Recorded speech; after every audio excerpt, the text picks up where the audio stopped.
Welcome to the Underdog NFL Live Best Ball Draft Stream. I'm your host, Neil Orfield. You can find me on Twitter at PlayerQDFS, and I've got a special guest. Oh, hang on one second. I've got a YouTube. I was wondering what was going on. I could hear these noises. Like I forgot that I had another window open, so I heard myself and I could hear the music, and it was really throwing me off there for a second. I'm joined today by Jon Warner. You can find him on Twitter at Run. Really excited to have you here, Jon. I've been watching your Badge Bros stuff for a while now. This is the first time that you and I have done a show together. You've been absolutely crushing it. Everything Underdog you do on the Badge Bros. But Jon, let me start by saying this. The first few times I watched your shows, I thought, are these three guys from Minnesota? Like I had the impression, like based on your accent, based on Shane's accent, Nez, I don't know if he really has a strong, I don't know if he has a Minnesotan accent. I don't even know if he's from Minnesota, but I got the impression that you might be three guys from Minnesota. You're actually Canadian though, right? Yeah, I'm West Coast Canadian. I like to joke with Numi all the time because he's Minnesotan, and I like to joke with him all the time that I'm actually further south than he is by living in Vancouver. So Okay. yeah, but yes, I'm Canadian, and it definitely comes through on the stream when we're speaking and stuff, especially like Yeah. just some of the verbiage I choose or yeah. Process. I heard you said process even before we started the show. I was like, you don't hear that often in Minnesota.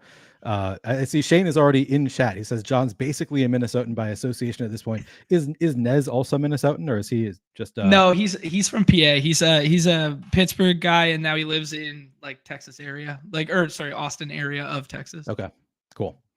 And so how do you know those guys? How did tell me how Badge Bros got started?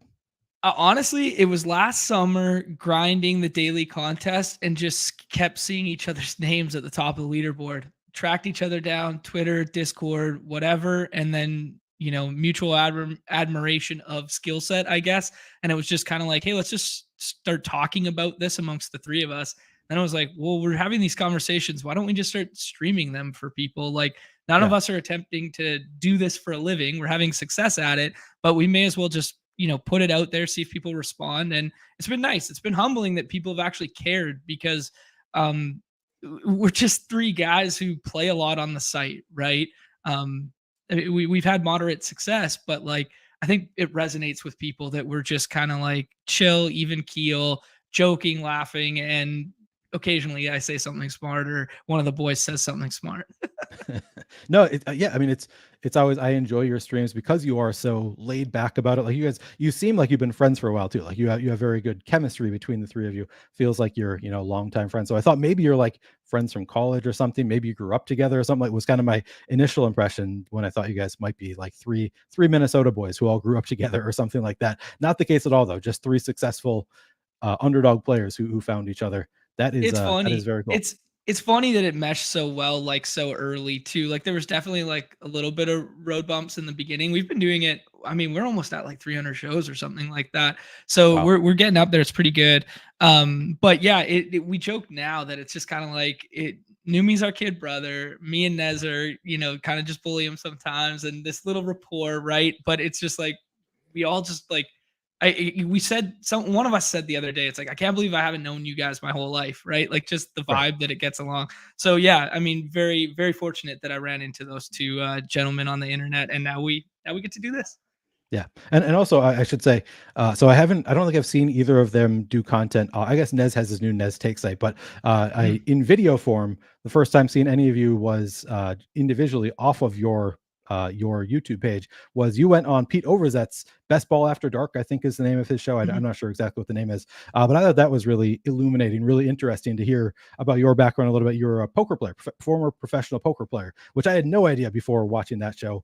So you've been kind of in these DGen streets for a while now. Yeah, a long time.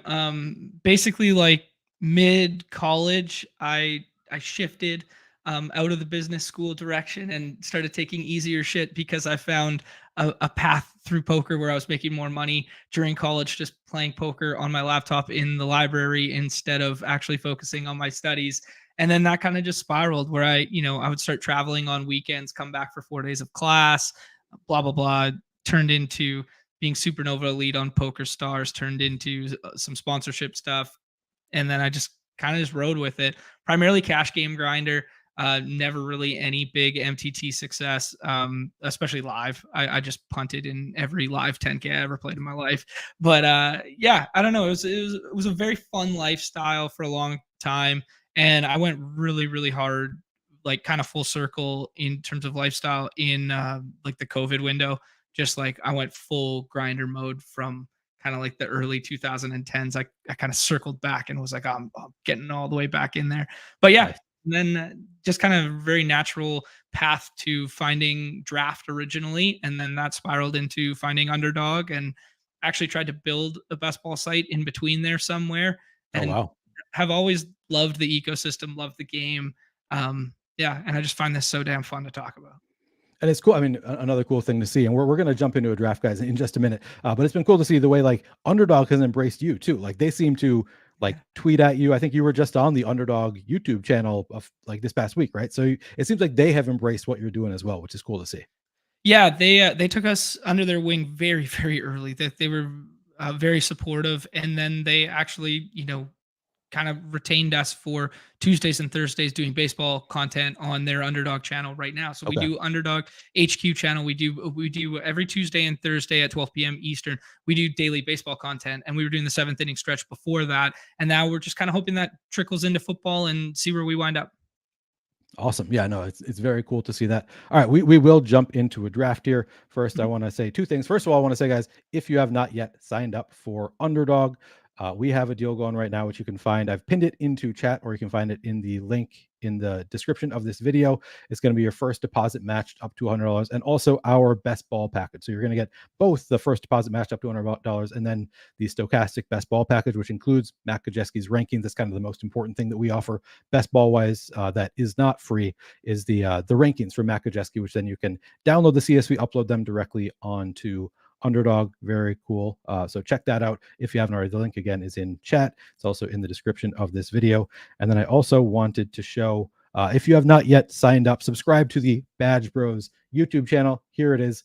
YouTube.com/@BadgeBros, or if you're on your phone, I think it's, you just search Badge Bros, you'll find it. This is the icon that you're looking for. Go check out their channel if you haven't already, because they do a lot of great work. John, what do you think? Are you ready to jump into a BBM4 draft? Absolutely. We got our feet wet this morning, talking a little puppy stuff. I've really fallen in love with the weekly winners contest. So that's what I've been primarily Yes. drafting in recent memory. It's like the perfect merge of like thinking through a DFS slate in your head coupled with best ball. I've been a big fan of that. But we definitely have been doing a ton of BBM. I think I'm north of 40, but think I'm still under 55-ish, something like that. When I think You and I about are in the same range. I'm definitely okay. between I think I'm between 40 and 50. Okay, yeah, nice. I think that's kind of the range I want to be in right now. I don't know. I'd be interested to hear your kind of take on, because we talk a lot about like there's just avenues throughout the draft window that I want exposure to, right? And we talk about how you can get exploitative here, and then maybe later you get some softer rooms and that sort of thing. Is that kind of your mantra as well? Yeah, absolutely. I play throughout the summer. It's also like, ebbs and flows in like player, like understanding of where players should be ranked. Like you kind of get, I think you just naturally get a diverse like exposure to different players by drafting throughout the summer. I know there's some people would recommend the bell bar or barbell, sorry, Mhm. drafting at the beginning of the year, of the drafting period, and then again in September. But I just kind of go throughout. Um, I'm noticing, John, that we have a tough room here. We've got a lot of badges in this. Almost everybody is a badge. I think we've got 2, 3 who are not badges. Maybe there's a couple more. Either way, we've got Nez in here. Nez decided to join us, so he's drafting against us here. We got KZ Brown, who I see frequently in Pete Overzet's streams. I don't know if he goes to your streams as well. I know I've drafted against Dusty. No Bo Sox. I know I draft against him all the time. I don't think I'm familiar with N Durbin, but Short Gamer TV, another stochastic guy. So really sharp room here that we're drafting with. Yeah, they're gonna put us in some corners here, but I think we'll persevere here. I think we can find a Absolutely. way. What It is could be. your Go ahead. I was going to go in a little different direction. I was going to ask you what kind of like structures and stuff you've been gravitating towards so far with your entries. I really mix it up quite a bit. So, I mean, I guess I shouldn't say that. I draft somewhere, 2 to 3 quarterbacks, 4 to 7 running backs, 7 to 9 wide receivers, 2 to 3 tight ends. I think that's pretty standard for most of us. Mhm.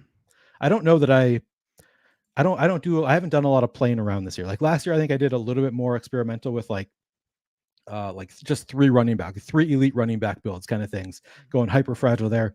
I think that I've just found it to be more successful to go a little bit more just going run of the mill, I guess. I don't know. So I've been less experimental so far this year. It's also, like I said, I've done 40 some drafts. There's some possibility I'm going to get a little bit more experimental later on. But how about you? I mean, I guess maybe that's not exactly what you're asking. What do you mean exactly, and what kind of drafts are you doing these days? No, I feel very similarly. I think I've been, kind of passive so far in terms of building a lot of like 2, 6, 8 twos. And Yeah. I do think I tend to gravitate as ADP gets more efficient and we get like more knowledge closer to start of season. Then I get more Well, we are experimental and I get a little we are crazy. on the clock now. So what do you think? Who do you like at the top? We got Bijan, CeeDee Lamb, Devontae Adams, Garrett Wilson, Nick Chubb. I've been Who do you like? seeing I've been seeing Devontae Adams fall a little bit recently, so I do Yeah. gravitate to taking CeeDee Lamb right here.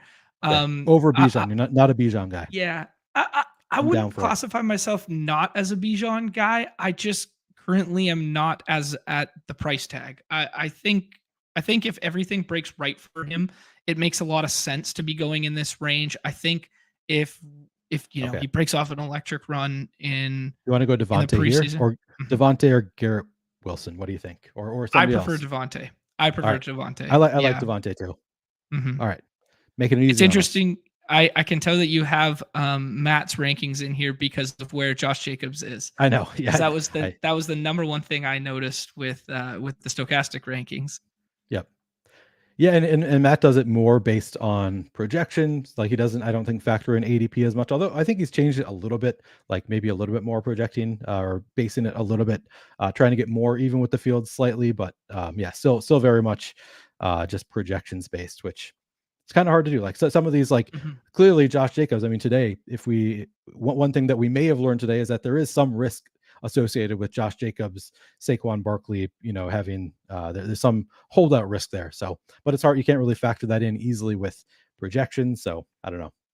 Yeah. No, I fully agree with that. I was taking a decent amount of Jacobs, like third round Jacobs, because you get that wraparound corner where you start like wide receiver with like a Justin Jefferson start or something like that. And then I was gravitating to kind of like anchor Josh Jacobs on that side of the board because I Yep. did not love what came back in like the fourth or fifth round, comparatively.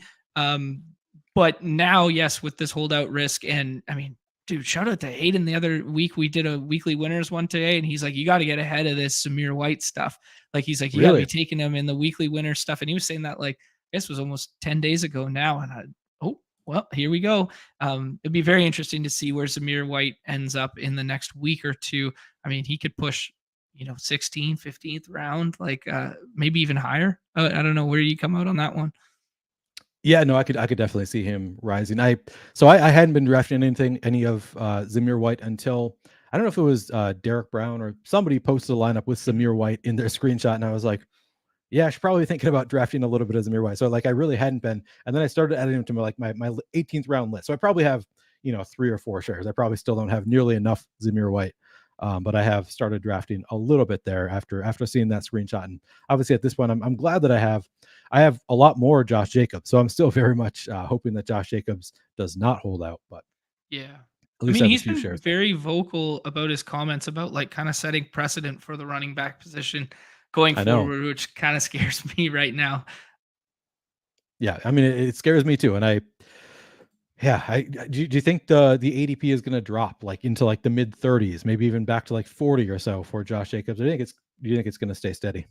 Uh, I think when we talk these theoretics and people put out threads on Twitter and this sort of thing, and the dip's coming and buy the dip, and there's going to be a Josh Jacobs and there's going to be a Saquon dip.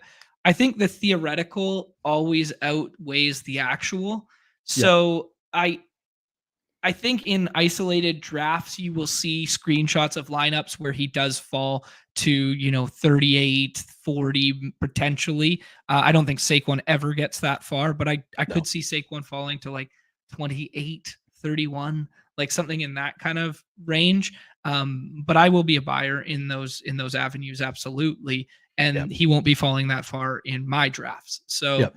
it's hard to say.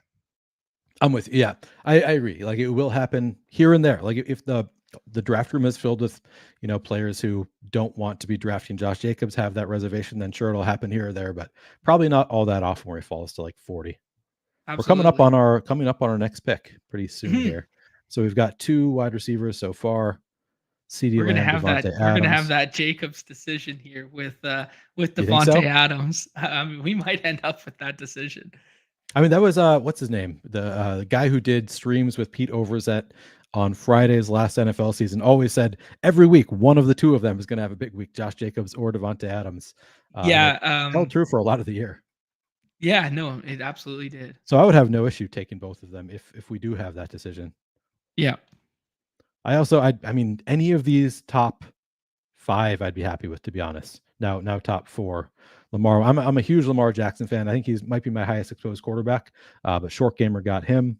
I'd be happy with Breece Hall, Christian Kirk, Keenan Allen. Even we could try to set up. I don't know if we'll be able to get Justin Herbert on the next come around.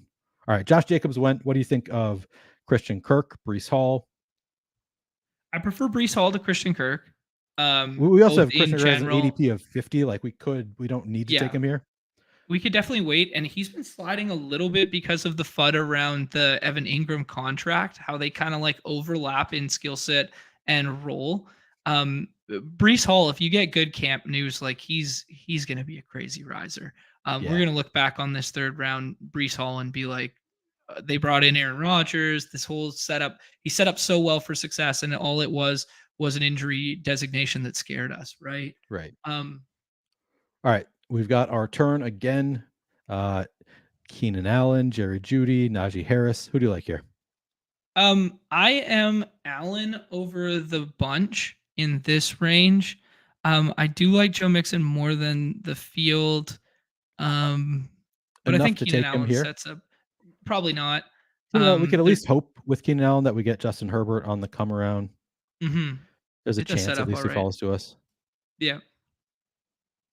I mean, the other thing we might have been able to do there, I didn't see for sure, is Amari Cooper introduces a little week 17 correlation with Breece Hall there. Although that might be an ugly game. He might have gone already. Doesn't look like. Yeah, he must have gone earlier. Unless Matt just has him buried in his rankings. Oh, there he went 31st overall. Okay. That's early for Amari. Amari has usually last to that corner there. Yeah, I mean, part of it is he took him before Josh Jacobs. Like we see Josh Jacobs fall in suddenly. That's one spot that he moved, but yeah, but even so. Yeah. So I am with you on weekly winners. So it's to me with weekly winners. So I really enjoy it. I love the theory of it. I don't love doing the drafts as much as I do these ones because they take so much more brain energy for me than standard best ball drafts. Like because the way that I've been doing it, and I know you've done, I think I watched maybe one of your videos. I think you did with Hayden, you did a weekly winners video. And I think you're in line with me in a lot of ways. And like you have your own, like I think you've thought about it more than I have. So you have like the Taysom Hill as like a onesie who you really like with upside. Like some of those players, like I was like, yeah, that's a good point. Like Taysom Hill, probably somebody that I should be moving up my ranks. But I also think that you in general, it sounds like start from like, I want to target specific weeks. Like I want to be targeting, parts of the season. And for me, it's like, I target like, it doesn't even mean like necessarily a part of the season. It could be like week 2 and week 8, like whatever lines up for like my early players. I kind of tend to target specific weeks, but it seems like you have a lot of you've given it a lot of thought to weekly winners and come out with some different strategy. Do you like do different strategies each time, or do you? Yeah, very much so. Approach? Yeah, like I've done stuff where like I'll stack all the same bye weeks, so I have like a full like bye week 7 team. I have like stuff like that where I'm taking 5 guys that don't even have ADPs. It is thin as hell, and it's a binary outcome, and it's 0 or 1, right? It's a true GPP bro play. But I want it as part of my portfolio because I view it as a portfolio building contest. I view it as I'm at the very least I'm going to end up with 100 entries in there. So the way I think through it is I want that as part of it. I've been targeting primarily early weeks in the season because it's kind of like where we know the most or where we think we know the most right now, and where we know the health lies in terms of players. But yeah, that's kind of been my initial thesis, and I've really gravitated to guys who can win weeks or put up raw scoring points in an isolated week that you have to have at the Yeah. onesie positions. So I've been really big on Taysom Hill. I've been really big on Justin Fields, and I've been pretty big on Kyler Murray too, just relative to his ADP. Interesting. But Okay. that kind of goes with that kind of goes hand in hand with my just thesis on Kyler Murray as like potential league winning ceiling across the board. Sure. But yeah, I don't know. It's just been fun to think through in gal brain. I don't know if I'm right or wrong or Right. whatever. I just love having the conversations with people. And I guess so. I think I started my thought and then I got distracted. What I was going to say, I don't love doing the drafts because of how much brain energy they take. I think I'm going to love it when the season starts. Like, it's going to be so fun when we actually start seeing the results and like, do I have a sweat this week? As you said, it is part of your portfolio and just like your work is done. Like, you just have to sit Mhm. back, see if you did a good job. I think it's going to be really fun during the season, even if right now it's like every time my pick comes up, I'm like, damn it, I got to go back to my computer so I can get like a chart of like who's playing who that week. And it's a pain in the ass right now, but I think it's all going to be worth it during the season. Yeah, it's a more intensive draft process than just looking for like some stacks and some correlation throughout, because you do have to be so focused on so many elements. That's unfortunate that Herbert goes there. Yeah. Very interesting to see. I'd like to know your thoughts on DeAndre Hopkins. We talked a little bit about it today, but we're seeing a bit of a slide in this room, and we're not necessarily bullish on him because of the news, but we were definitely not scared. Like Okay. I was definitely thinking like a 50% pass rate offense All right. is He went. never He a good went. thing. Okay. All right. So what do you think? So I am a bye week bro, which would lead me toward Alexander Madison over Miles Sanders probably. But I'd also be Okay. happy to go with Tyler Lockett. Not going to Traylon Burks, I don't think here. I'm Damian Lockett or Pierce. Kittle. Lockett or Kittle. Ooh, I like that. Kittle. Yeah. All right. I haven't drafted a ton of Kittle, which only because I also like the tight ends that go after Kittle. I like Pitts, I like Goddard, and I like Mhm. Waller. Like those three I also see a lot of potential upside there. So I haven't drafted a lot, but I've been like, I want to add more Kittle to my portfolio because he clearly can do what he did last year, like during spike week during the playoffs, and just, really, really helps your advance rate. So I like that call. All right. He's Should we go Lockett here? We still have Yeah. that. I Okay. like Lockett. I like Pierce a little bit too. I'm warming up to the Pierce stuff, but I think Lockett's really nice on here, and it gives us backstack options, right? We could turn this into a Geno team. We could turn this into a Purdy Yeah. team. We can turn it into both. We got Dak as an out. I'm not really stacking Jimmy G with Devontae. I kind of just like him as a one-off and not like a team stack. But yeah, it just gives us outs to later in the draft after we missed Herbert there. So first of all, I want to shout out everybody who is in chat. Den saying the most important thing, which he tells me all the time. He says, "Neil, you look extra young tonight." Thank you, Den. I always appreciate him telling me that I look young. Somebody's got to lie to me because everybody else tells me I look old. Shane, we already gave the shout out to Shane. Mike Murray, do you guys like Michael Mayer? Do you have any thoughts on Michael Mayer as a last round pick? I mean, I'm fine with it in like 3 tight end builds where you've like punted tight end and you've added him. I know he's an incredible athlete. Everybody's talking how he can be transcendent, blah blah blah. But like just the breakout rate of rookie tight end scares the shit out of me. Like it feels very Trey McBride esque from last year. It feels very Greg Dulcich esque from last year, where we're painting these elite athletic tight ends that are available late with like such wish casting colorful Yeah. brushes. But in actual football, most of them can't block for shit early, Right. and it takes a long time to learn the scheme. And yeah, I'm fine with him as like a late round dart, preferably coupled with like a week 17 like breakout potential, because blossoming late in the season would be his forte path, I think. Yeah. Yeah, I don't know. What do you think?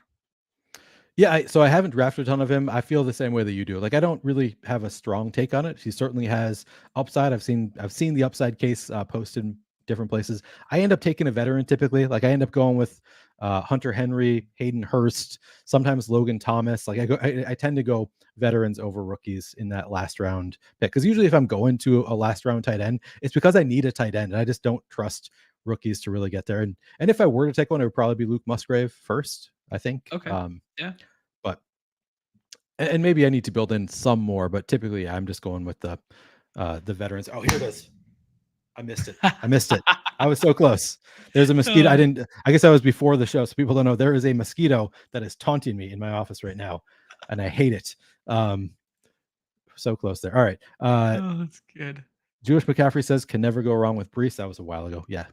I like that pick. Brees, I think we got him at the right spot. Tank the Shy Guy asks, is this a weekly or a BBM? This is a BBM. We were just talking about weekly a little bit because John and I are both into it. GA says 12 spot is a crazy drafter. Oh, here it is again. I don't think I know the 12 spot drafter. Do you recognize the name? I can't remember what it is now, but I don't remember recognizing it. Cap 2020? Cap 2020. No, I don't recognize Cap 2020, but click on his team. I don't know. Did he do anything crazy? Yeah, I'm not sure if he means in this draft or like in general. Oh, just in general. Yeah. So he's got Burrow. Little naked Burrow, and then every time someone makes a pick, it jumps back. Yeah. So he's got naked Burrow. I mean, it's in general, his picks I wouldn't say are crazy. Like individually, I wouldn't say that they were crazy picks, but yeah. You don't really see the Bijan Chubb start like that from that position. If you see the Bijan Chubb start, it's usually from the middle somewhere, from like the 108 or right. Jewish McCaffrey says feels like a lifetime ago that Kyler Murray was the overall QB1 for the first half of 2021. I didn't remember that. That's crazy. Yeah. No Bosox says, LOL, I thought this room was pretty stacked. Now I see it's being streamed. Makes sense. Yeah, no Bosox drafting against us. Yeah. Good player in his own right. Really good hockey player too for the daily hockey contest. Oh, really? Yeah, very much so. Yeah, the Kyler one's interesting because getting rid of Cliff is kind of cool because you get away from the horizontal raid in theory. Obviously, there's the health big whatever. That's a completely different conversation. But he's kind of stopped running. Like he has really stopped running in the last like year and a half, especially tail end of last year. All right, so we have a couple options. I think we could either go Brandon Cooks and try to work through a Dallas stack later on, maybe Deshaun Watson, and then we could take Elijah Moore with our next pick potentially. Do you have any or something else? Do you like any of these running backs better? I think I kind of like the Dallas stack. I think I kind of like just going Brandon Cooks here, and then if we do a price check on Dak, if we think he can make it back, we take a running back around here and we kind of shoot the moon on what is he 105? 105, 86, 107. We do have both of the Dallas receivers. Yeah, I think it's maybe Cap is going to do the other stack we were talking about. No, he did not. All right. So which running back do you like in this range? So we have Breece Hall. So that would lead me against, we don't have any week 7 to worry about here. So who do you like out of Rachaad White? Here, I'll throw up the list here. I'm really gravitating towards Javonte Williams now. Yes. Like that's what I love to hear. Okay, good. Nice. I'm glad we're on the same page there because I like embracing the volatility. Obviously, in a contest with this structure, I like the good news that we just received on him, and I can't shake it out of my mind how high everybody was on the Broncos offense last year. You get a new coordinator now, and it's just like he was a fringe second round pick last year, fringe third round pick. We talked about him as like this elite running back profile when he came out, and why can't he just do that this year? It might be a little quick coming off the injury to like go full steam ahead in like the opening weeks, but all the reports have been good and I'm buying in.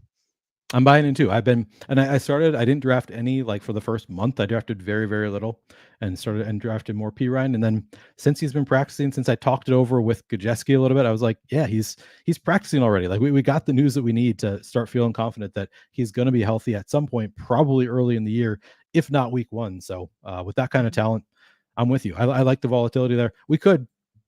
I said this to Matt. I think he's like the only running back in this range, like after pick 90 or so, that I think has the potential to be like a top 10 running back this year. Maybe that's Yeah, wrong. like I don't know. no, I like that shout. I'm trying to think through some other names that potentially have that potential. There's a lot I of mean, Delvin potentials Cook in at one. this point, I guess, depending on where he goes.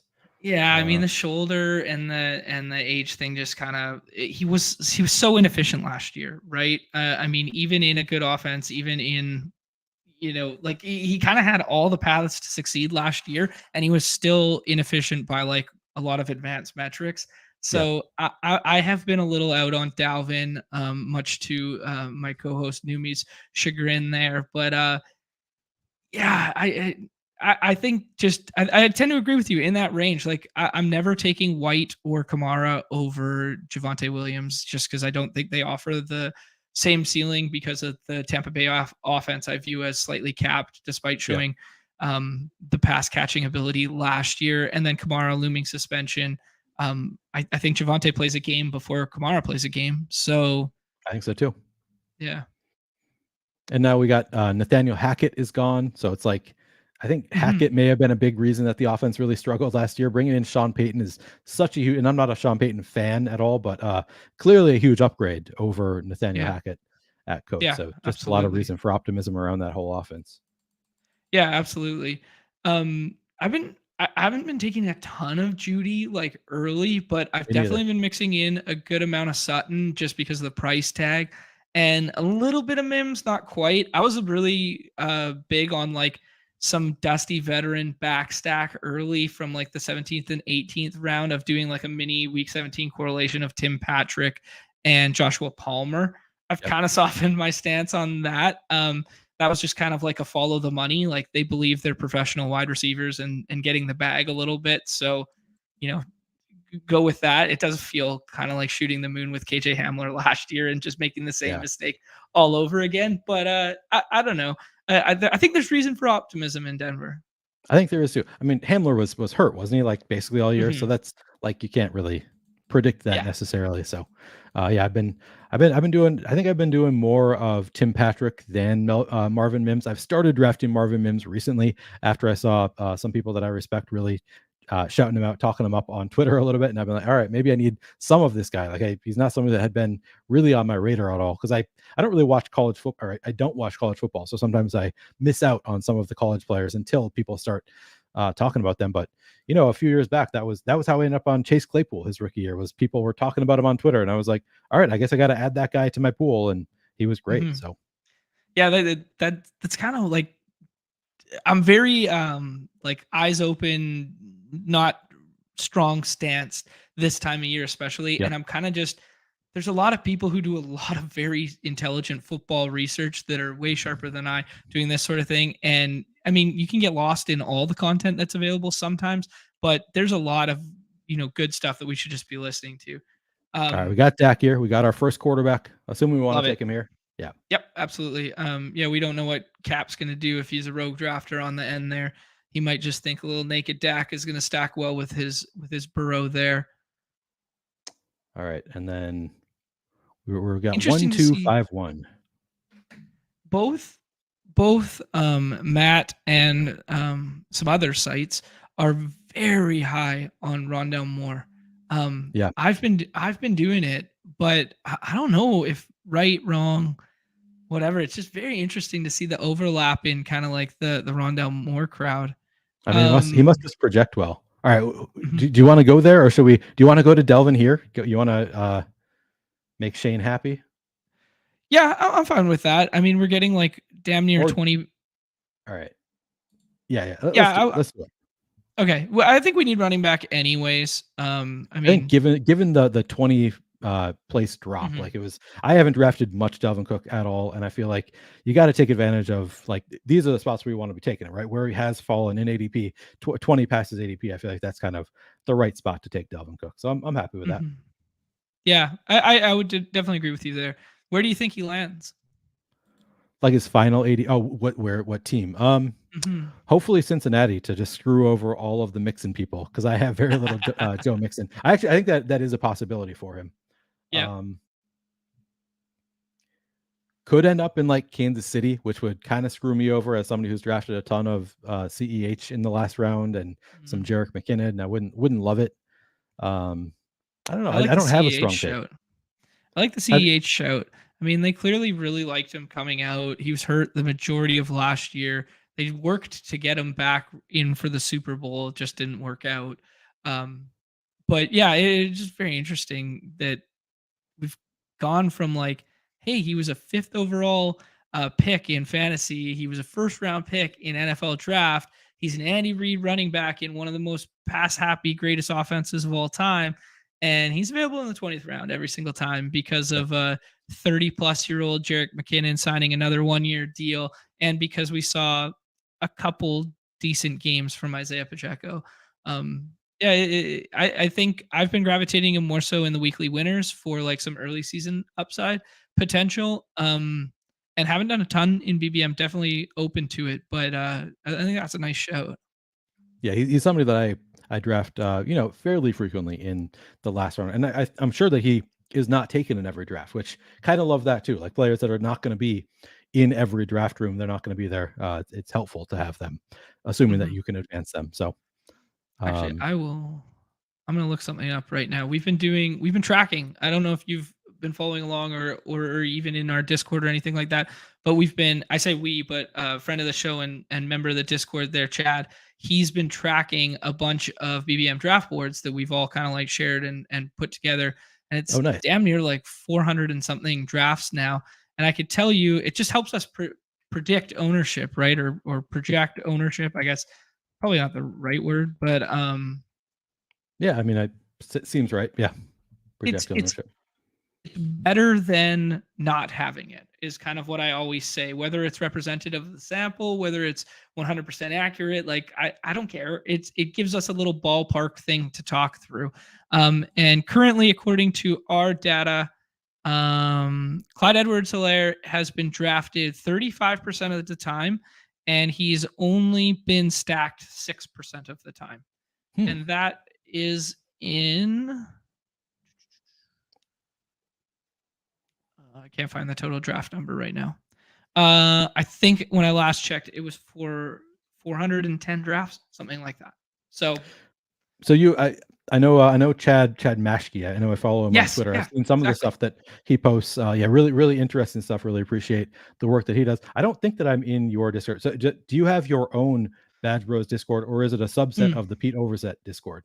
Subset of Pete's. Yeah, so it's Okay, in the show channel of the Deposit Kingdom Discord. So if anybody's hanging out in the Deposit Kingdom Discord, drop down to that show tabs. You'll see a little badge, bro, and then there's kind of some sub threads. There's a little instruction manual in the pinned tweets if you find the show thread, but there's okay. like some sub threads from there for daily baseball, daily basketball, daily, so you can talk through some of the more niche stuff there.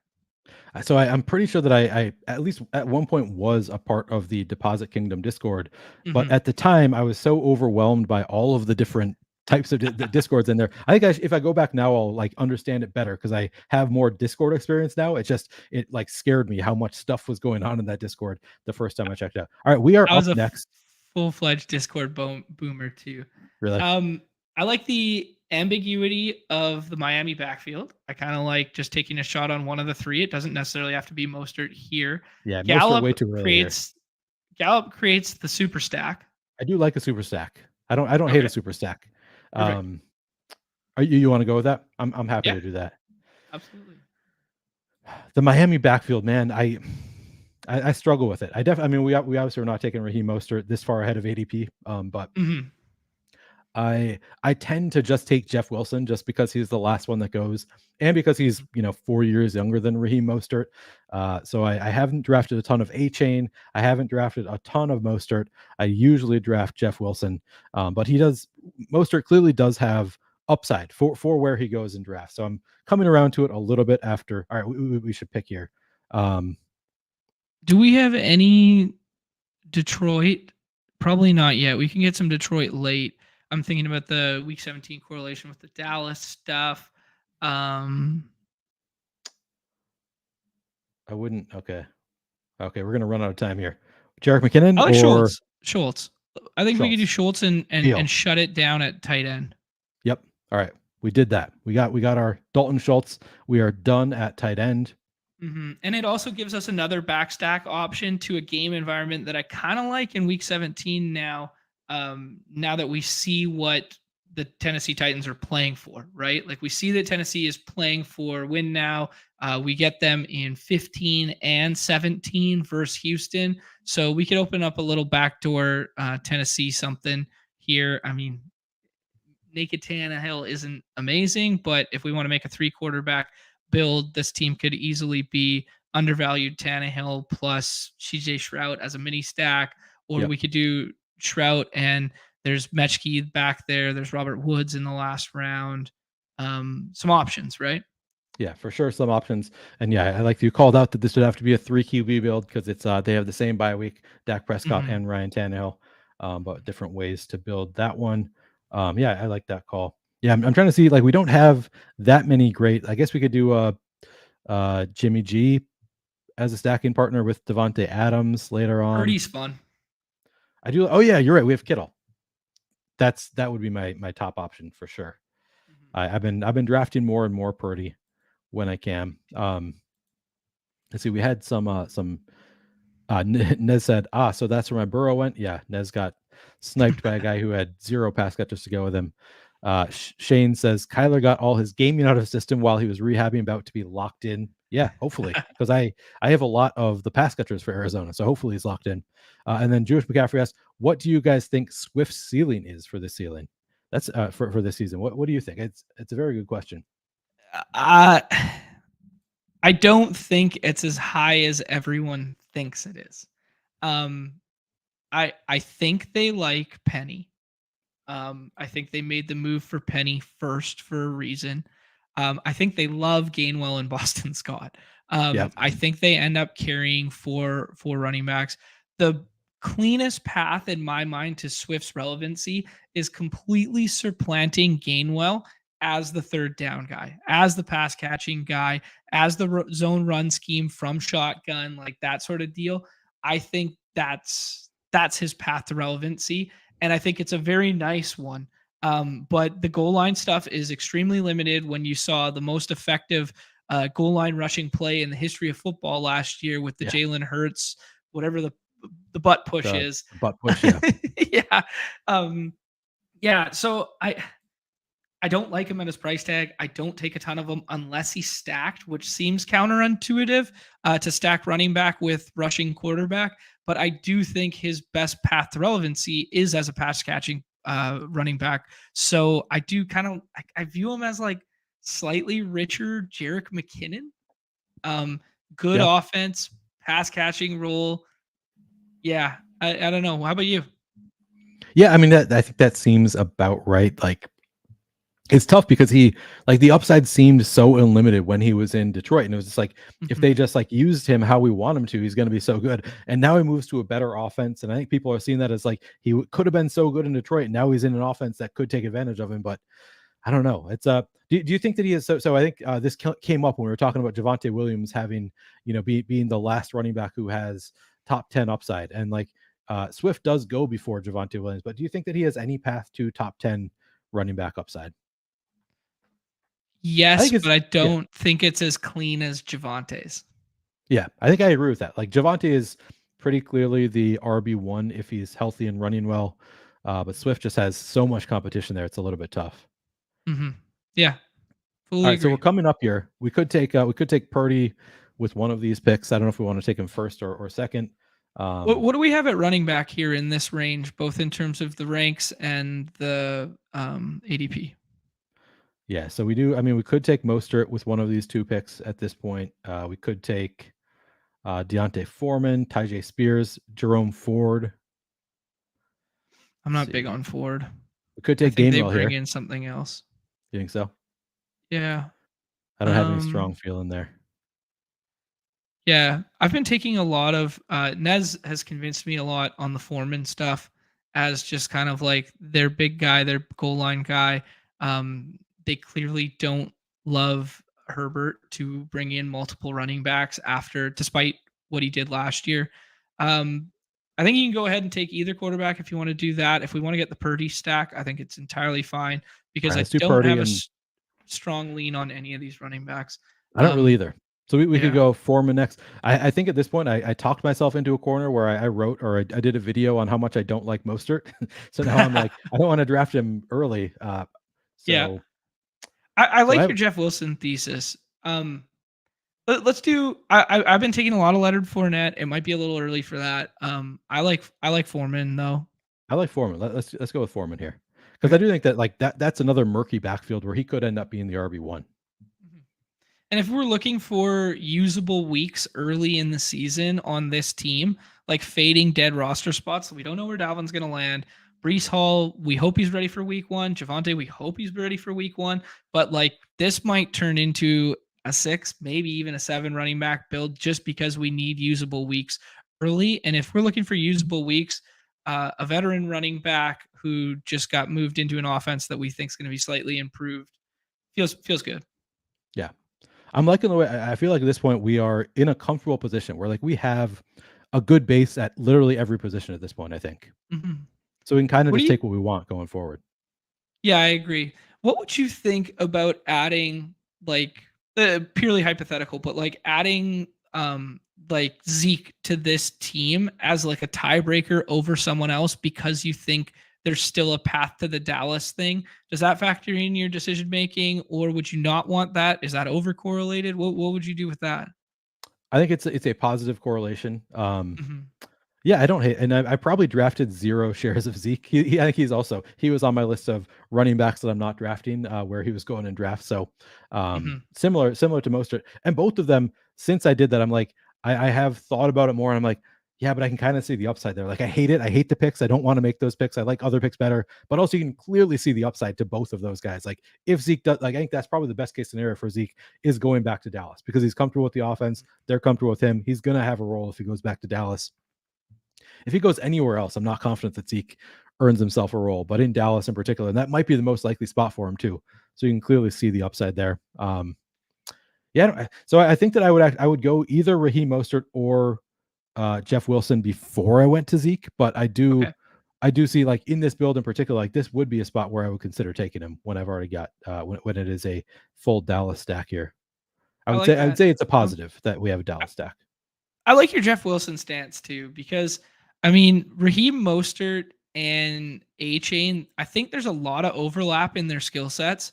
Like Yep. they're both burners, they're both decent pass catchers, but not amazing pass catchers, as I understand it. I don't know. I'm not a film guy, but as I understand it, Yeah, I think that's right.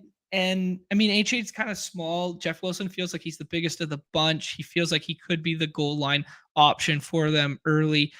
Interesting that Miami gave both 2-year contracts to Mostert and Wilson, but they gave slightly more money to Wilson for Yep. whatever that's worth. I don't know, just food for thought. But I do kind of like your stance on price tag adjusted, liking Wilson. Yeah, and I think they've actually closed a little bit. I think at the time there was a 20 spot gap between them. Now it's only a 10 spot Mm, gap. So I think that's probably why I've started to draft a little bit more Mostert because he's fallen a little bit more. But yeah, price adjusted, I prefer Wilson. But obviously, you don't want to like only take Wilson when that is the case because there's clearly still upside to Raheem Mostert as well.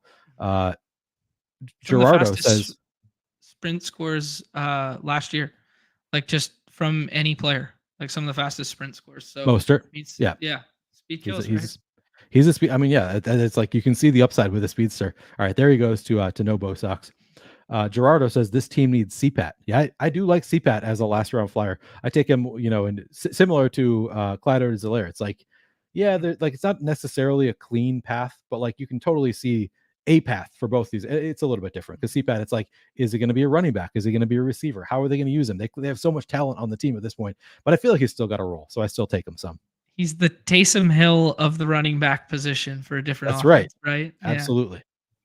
And Well there's said. something about the value in his touches being worth more, you know? Like the Yep. hyper efficiency of a player like that who can do multiple things, it does just feel like there's more paths to him finding success on a given week. All right. So we are up here. We could take Hunter Renfro. I drafted a ton of Hunter Renfro early on, but then it's like he falls so late in every draft that it's like if I take him where I want him every draft, I've just been letting him fall a little bit more and more. If So we we could take if we Renfro. do If we do opt for Renfro, you can introduce a Jimmy G stack because now we have 2 Vegas guys. Yep. Not sure how I feel about it. I think I'd rather take CJ Stroud right here and then Just go with take it. like Robert Woods on the comeback and All make right. like a mini Houston bet. Or you could take, did Spears go right in front? Yeah, I think he did. Yeah. Okay. So he Yes, already you did. went because you could have done like the mini week Oh, 15 and 17 and he just took correlation. John Mechie. We lost our John Mechie potential there. Yeah. Do we take Robert Woods here or wait for him to come back to us? Because we're at 184 here. He's got a 204 ADP. I'd be See, fine with either. I'm a big proponent of F the ADP scroll down in this Yeah, range right now. I think that makes a lot of sense. Let's just go And with just it. draft what we think's good for the team. Yeah, I like it. Robert Woods. And like, what's the difference between Robert Woods and Hunter Renfro? Like, is the ceiling and floor that much different for these two players? Which is, to your point, like that's when you want to start doing Right. the scroll down, take who's good for your team, because at this point, it's pretty close. The ceilings and floors of these players. That's one thing I've been thinking through that the weekly winner stuff has really opened my eyes to and been thinking through there is when we think through our DFS brains, like what's the mean projection difference for it's week 5 and I don't even know who they're playing in week 5, but let's just hypothetically it's week 5 and one's playing Cincinnati and one's playing Detroit and what's the mean projection difference between a 70% snap share from Hunter Renfro and a 65% snap share, whatever it ends up being for what Robert Woods, like, Yep. you plug it into the model and all of a sudden one's worth 7.2 fantasy points this week and the other one's worth 7.35, right? Right. And it's just Yeah. like, okay, just take the one that fits your team. Yep. No, I think that is a really good call. Particularly late in drafts. Like early on, like we weren't going to take Mostert 50 spots ahead of ADP, like as we talked about. Like you don't want to be reaching that far early on in the draft. But once you get to this point in the draft, it's so negligible. Mm-hmm. All right. And people First talk a went right. lot So, about uniqueness at the front end of draft boards, right? yep. Not enough people talk about it at the back end of draft boards. Like it's usually just people talk about it with like the 18th round pick. Like that's our unique piece. That's a someone that nobody else is targeting. Blah blah blah. Yeah, I think there's definitely some merit to treating rounds like 15 onward all as round 18 because the efficiency in ADP that late is Non-existent. non-existent. Yeah, exactly. Yeah. No, I think that is a really good shout out. So we have just 2 picks left, right? Mm-hmm. All right. So what positions do you think we need to shore up here? I think it's double running back for me. That's I was where gonna my say we mind need at least goes. one running back. Mm-hmm. It'd be either double running back or one running back, one wide receiver. I'm happy to go double running back here, though. I think it's relative to the running back that we get. I think I have one in mind that might make it feel a little bit better than needing to take 2. But taking 2 feels fine to me. And we're not going to tell you guys who they are because we know you're going to snipe us if John tells you who he has in mind. Yeah, this one, I don't mind talking through the stuff when ADP is more fluid at the front. When we're trying to save a little nugget for the back end one here. Yeah, but actually, Neil, if you bring up the draft board, I just want to make sure he didn't go in like the 15th or something like that. Mostert for Jeff Wilson went. Hey, there you go. The closing of the ADP of Jeff Wilson and Mostert, only 4 picks apart. Trey Lance pick there. Still buying in. Sam Howell's a guy I don't have a good read on. I know a lot of sharp people like Sam Howell. I remember him as like, hey, this guy could be QB1 off the board in the NFL draft, and then he went back to college and played poorly in his final year. I guess it wasn't even his final year, but he went back and played poorly for 1 year, and then he comes out and then doesn't have the draft capital, kind of falls under the radar. I think he started, 1 game last year, if that? 2 games? Yeah, something like it was very little. Full backup role. They didn't want to play him last year for whatever reason. Right, yeah, they'd rather play Taylor Heineke. That's so who's our secret running back? I think it's Amir White.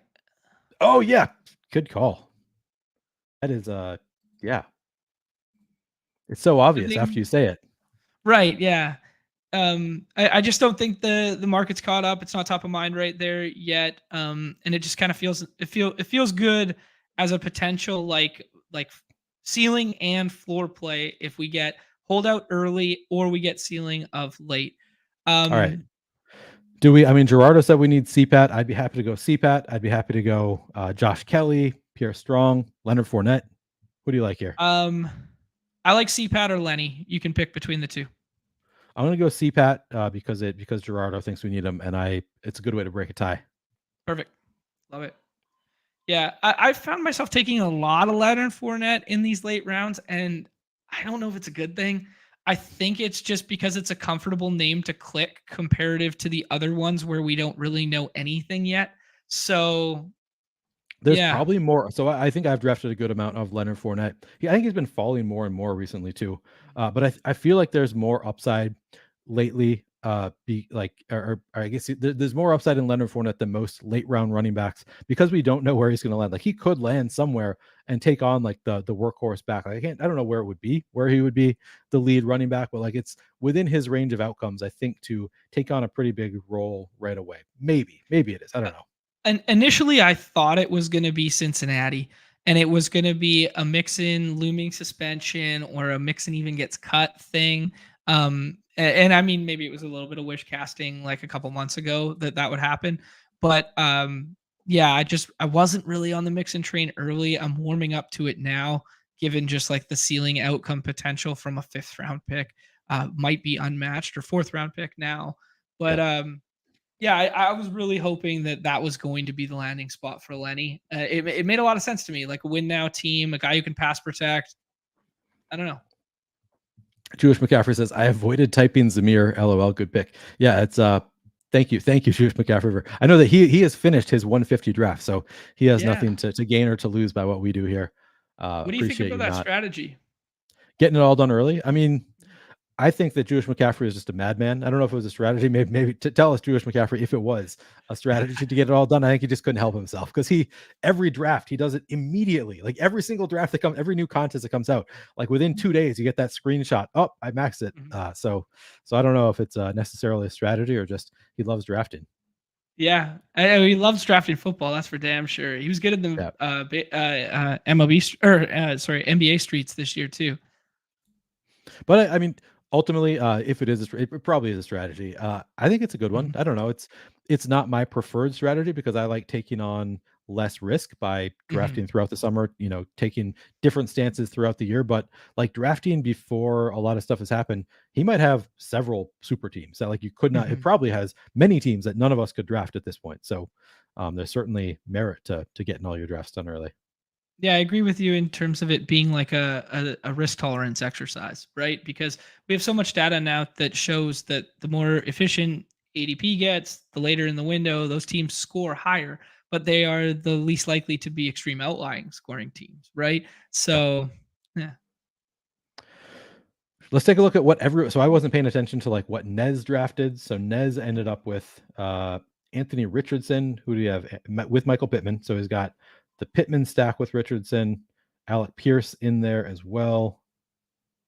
All right, so he's got the double stack with Richardson. He also has Kyler Murray with. Does he have anybody from Arizona with him? Yeah, I think he took Michael Wilson with the last pick there. Michael Wilson. Okay, so he backdoored his way into a little bit of a stack there. And I'm sure you looked at this and you're like, oh, I recognize all these, week 17 matchups. I'm not as in the weeds with week 17 stuff. I'm like, I not that I don't believe in it. I just don't prioritize week 17. I think the way a lot of content people do. Entirely fair. Entirely fair. Yeah. It's one of those things that it's like, I'm sure that there is an advantage to it. It's just, there are so many other priorities for me that I know like 4 or 5 of the week 17 matchups. I don't know all of them. Yeah. I mean, I keep it open to the side. I don't usually draft with the HUD, but sometimes I use the brick overlay and that sort of thing and pieces the correlations together and that sort of deal. But yeah, I see the merit in it. I definitely gravitate to mixing it in with my main stack. I do like to have one isolated run back with like a 3-man stack, something like that. So I do find it in the majority of my rosters, but it is something where it's like, it's not set in stone that I need it to. Yeah. Jewish McCaffrey says, strategy is the lie I tell myself with regard to drafting early. Reality is, yes, I'm just a madman. Ned says, don't look at his team. And he says, there's no correlation on this one. Don't worry. Okay. So no added correlation for Nez's team. No Bosox is I, also in chat. I will Let's see. tell Nez that I do like that quarterback room. Like you have three ceiling outcome potentials from Oh, yeah, three Tannehill. discounted price tags, you know? And Yeah, the Tannehill's, I mean, you don't love Tannehill stacked with Henry, but I mean, there's worse ways of doing it. for sure. He's at least got a stack in there. You never Mhm. know. Maybe Henry catches more passes this year. Yeah, absolutely. No Bosox. I see had Jalen Hurts with Dallas Goddard right away, so that's a nice stack. Got Contrarian one Jimmy too. G. Oh, so he went with Jimmy G and Hunter Renfro. He did the backdoor stack Mm. there. That's a good one. And Jacoby Myers, so he's got the double stack there. Short game. I I don't know think if short gamer's here. I didn't see him comment on anything. I think But we'll yeah, notice that Jalen Hurts one be quite contrarian. Like if Jalen Hurts and Dallas Goddard are the two you need in week 17, or they're the two you need in the final stretch to make a run, I think it's going to be a very sharp contrarian way to build that, because almost everyone who takes Hurts gravitates. The Hurts drafter almost coincides every time with Devonta or with AJ Brown in the first 3 rounds, because it's so easy to stack up. It's sitting there every single time, right? yep. No, Mhm. that is true. I hesitate. I rarely take Hurts if both Devontae and AJ Brown are gone. I struggle with that. Like I'm just like I don't want to take him if those guys are gone, because I want to have a stack. I don't want to have naked. Even somebody like Hurts, who clearly has like 1,000-yard rushing upside, I still don't want him naked. It might be just like an OCD thing with me that I don't take him. But I usually will then add Goddard to the stack. But then if you do that, then you're missing out on, I don't know, Stephon Diggs, whoever else you would have taken where you took AJ Brown or Chris Olave, whoever else it would be. So there certainly you Mhm. could have an interesting stack there. No Bosox says Well, Hurts and Goddard is my most common Hurts stack. wow, that's fun. I mean, I think that's going to be a rare way to do it, and I think it's an intelligent way to do it too. Because if you roll that week where it's Hurts with 2 on the ground and 1 through the air to Dallas Goddard, and Dallas Goddard's has his 100-yard game in there instead of the other 2 pass catchers, you free up 2 roster spots that are dead on every other Hurts lineup, Yep, right? So exactly. yeah, I think it's Yeah, sharp. definitely a sharp move. Short Gamer says that he is here, so I'll look at his lineup as well. So we started, went strong with the wide receivers. 6 of his top 7 picks were all wide receivers. He did get Lamar in there. He got his stack with Rashad Bateman with Lamar. And then he took his, how many running backs is there? 1, 2, 3, 4, 5 running backs in a row. He also got Isaiah Likely with his Lamar stack. And then I think he just took 2 quarterbacks here. He had Sam Howell with, did he have anybody with Sam Howell? Terry McLaurin. All right. So he got a couple of There you go. stacks in there. Looks like a nice lineup as well. All right. That's a Just fun way wanted to to, build a Lamar team, like where you that's just have Bateman and Likely. I've done a ton of that. So I often Mm. like I'm a big fan of the Baltimore offense in general this year. I usually take Lamar. Well, I've started drafting Mark Andrews before Lamar. Early on, I was drafting a lot of Lamar, hoping that Mark Andrews would come back to me. Now the ADP is different enough that I just you can't, like, it's never going to happen. Mhm. So I do, but I sometimes are frequently still, if Mark Andrews is gone, I'll take Lamar, knowing that one of those guys is going to be available, either Zay Flowers or Rashad Bateman, typically. And then if you fail in both of those, then I'll go with the Odell stack as well. But usually you can find some backdoor stack with Lamar. So I've done a good amount of that as well.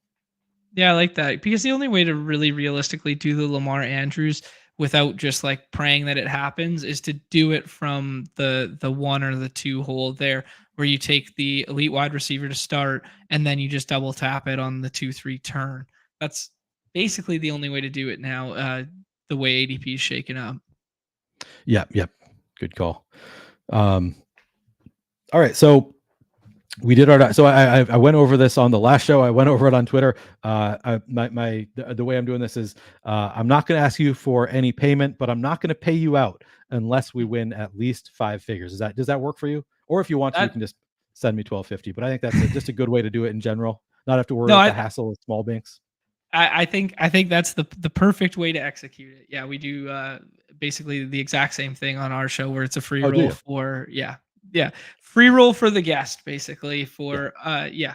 And we did it with the daily contest too, where it's like if it's a couple $100, whatever, who cares? We'll talk about it. But if we win the thing, then we talk.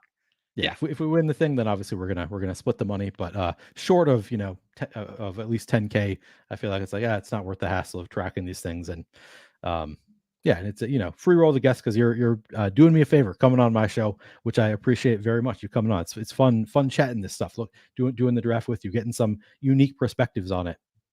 Should Absolutely. should No. should we have Yeah, go done a ahead. weekly winners? Should we have done a weekly winners draft instead? Is your head more in the weekly winners than Best Ball Mania at this point? I think Best Ball Mania makes for better discourse when we, hadn't met each other before. We just interacted on the internet and stuff like that. So this was good to talk through a draft and then also talk and get to know one another and that sort of thing. Maybe in That's the true. future we do weekly winners because then we can kind of go a little more sicko mode into the weeds or whatever there. Yeah, it's a good call because I've been trying to do more and more of these guest spots. I know you also have guests on your channel all the time. So Mhm. hopefully at some point again this summer, you and I will do another draft together and we can maybe do weekly winners. I've also been of the opinion that weekly winners is best done as a slow draft because it's so hard to. Mhm. Maybe that's just me. Maybe it's good for you since like all of the matchups every week. You've got it all memorized. Maybe it's easier for you to just do a fast draft. For me, it's like between every pick, I'm going back and looking at a chart of like who's playing who has good matchups this week that I'm trying to focus on. But maybe you need to take advantage of guys like me who don't know all those different matchups.